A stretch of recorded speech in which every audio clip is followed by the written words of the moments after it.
光。那我觉得他也非常的善良。哇，太美了！来，请到舞台上，先让大家捕捉你今天时尚的气势，以及拥有阿玛尼的霸气气场。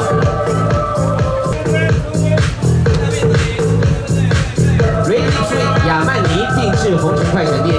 所有的媒体朋友，所有的朋友们，大家好。好，辛苦了啊！大家很早就来了。辛苦了，辛苦了。以前我们看到你都要说担心你，现在要说恭喜你啊！一直到刚刚下了一阵大雨，这是全台湾男人的眼泪啊！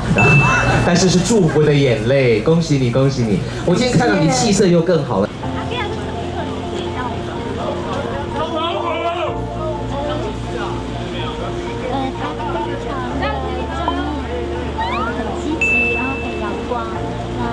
他也非常的善良。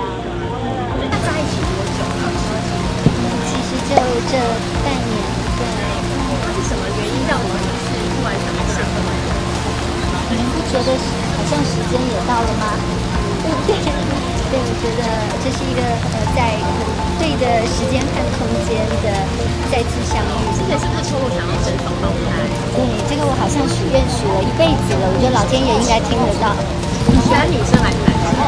看开，像一次一男一女这样，变成人妻的感觉怎么样？会不会觉得好像很不适应，特别幸福？还在适应当中，现在觉得很美好。其实你自己变成什么样的老婆？觉得自己内心想什么样的老婆啊？无可取代的好老婆吧。两边就是彼此的状况，他会常来看吗？会，也是会，因为他很喜欢台湾。怎么说？对，所以我觉得对不起，对，所以都会，就是可能海外也会，然后包括日本啊、台湾都会有家吧。所以爸爸妈妈也很满意他喽。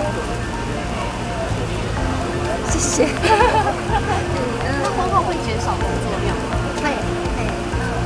会减少工作量，我觉得会多放一些重心在包括家庭还有基金会。变成人妻的感觉怎么样？会不会觉得好像很不适应，特别幸福？还在适应当中，现在觉得很美好。有没有哪边变了的感觉？没有。变得更幸福啊，更怎么样？你说自己吗？对，还有他。我觉得自己可能最大的变化是会多用一份心在另外